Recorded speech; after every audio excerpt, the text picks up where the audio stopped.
Yes, Kenya. Tamu sana, yes. Raila Odinga was in Wajir County today for his campaigns. And he made some Madoadoa remarks while in Wajir. And those remarks are really generating a lot of political heat and discussion. Already, Tanga are up in arms against Raila's remarks.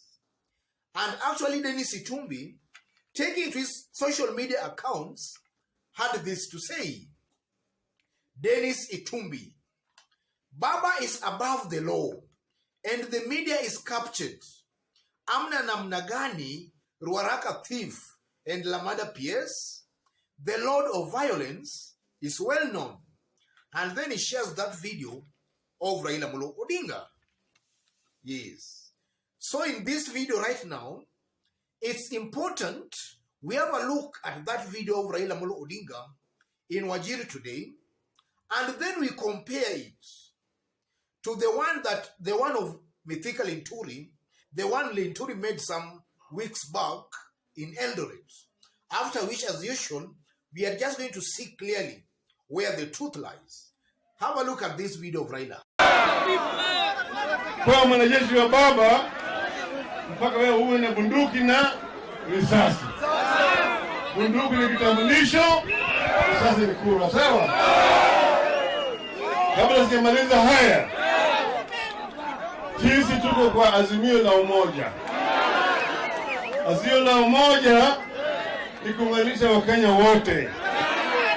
Na tuko na vyama mingi ambayo wako ndani ya azimio la umoja. Sio?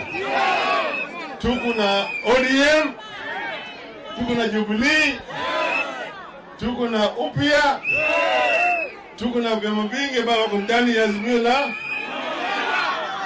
Mimi niko hapa kama azimio la umoja. Sasa nyinyi hapa mnachagua yule ambaye nyinyi mnataka, sawa? Unaona vizuri? Hawa najua kuna makandidati wengi hapa. Wengine wanataka kuwa magavana, wanataka kuwa senator, wanataka kuwa women rep, wanataka kuwa wabunge, wanataka kuwa MCAs. Sio? Tunataka wote hapa Wajir wachaguliwe kwa ndani ya azimio. Hapa Wajir ile azimio zone. Mko tayari? Mko tayari? Hatutaki madoadoa hapa Wajir. Hatutaki. Yes. That's Raila Odinga earlier today in Wajir. And those remarks have really angered Tanga. And they are up in arms against Raila Odinga. The same Tanga brigade who are defending Mythical Linturi are now castigating Raila Odinga. So let's also listen to Mythical Linturi's remarks sometimes back in Eldoret. Watu washirikishwe kuzicheza na Kenya. Na kile nawaomba ni kwamba madoadoa yale mlio nayo hapa muweze kuondoa. Wanakuwa nini? Hatuwezi kuwa tunasimama na William tukuwa kule Mount Kenya na Meru, alafu kuna wengine hapa hawasikii hawaungana na yeye. Mko tayari kuwaondoa hao? Mko tayari? Yes. I don't know what you think listening to Raila and then listening to Mythical Linturi. But it's very clear that Raila's Madoadoa remarks, Raila is referring to political parties. And that's why it starts by telling them about Azimio parties.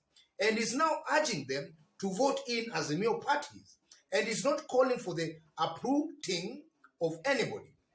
And then when you listen to Mythical Linturi and actually Tanga, the ones that are now accusing Raila Odinga, actually celebrated and defended Mythical Linturi.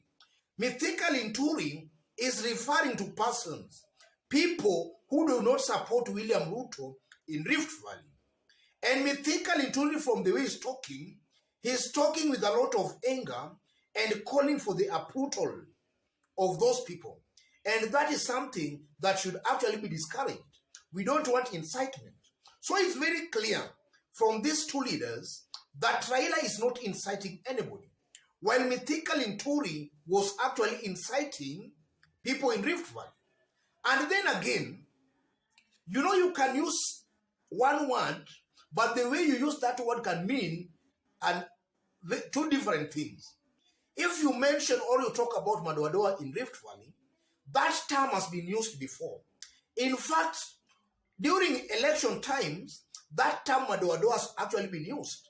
In 2007, it was used to connotate people who are not actually supporting William Ruto, the Kikuyu community. And that word featured majorly during William Ruto's Hague case. So in this case, ladies and gentlemen, if you use Madoadoa in Rift Valley, most definitely you are referring to non-Kalenjin communities, especially when you use that word in Kalenjin-dominated Rift Valley. On the other side, if you go to Northeastern, and in this case, Marsabit, it's very rare to find Marsabit, or other residents of Marsabit County, fighting over election or having pre- or post-election violences. So Madoadoa in Marsabit or in Northeastern is very different or has a different connotation to Madoadoa in Rift Valley. So from where I see it, this is just impunity fighting back. Denis Itumbi and largely Tanga, they want to use any opportunity they get to actually perpetuate impunity. And we have largely been seeing them doing that. Anytime a corruption allegation is mentioned on any person, or rather on anybody maybe on their side, you will see them coming out, guns blazing, to bring an alternative argument to that. An argument that can just mean that everybody is now corrupt. And as that argument picks up, you now find that we have a zero-sum game, and then corruption continues. And now anytime an incitement case actually comes up, they always try to bring an alternative argument to that. So they are cleverly trying to use Raila's Madoadoa remarks today in Wajir to actually now tell Kenyans, or rather show everybody, that if it's about incitement, then both sides are actually inciters. But that is actually not the case. Madoadoa remarks by Raila is far much different from the ones of particularly Nturi. And I know you will agree with me largely on that. And then on top of that again, it's now coming out clearly that heading towards August election, we have two camps here.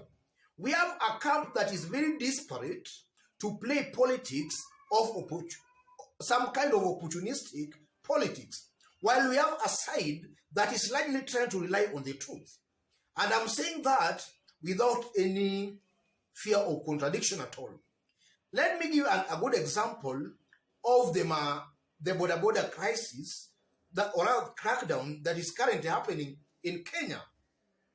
I'm very much surprised and shocked to now find Tanga, William Ruto and his team, now turning that thing into a political tool. And now they are trying to insinuate that this is something that was in the pipeline, that the government all along planned maybe to destroy hustlers' businesses. Something that is completely out of the mark. So you can see clearly that we have a section, or rather a group of Kenyans, that are very desperate to perpetuate politics of impunity, politics of opportunistic kind of politics. And from where I see it, that's not how to build a country. We must be honest and very truthful with one another for a prosperous country. And that's exactly what I've been advocating in this forum.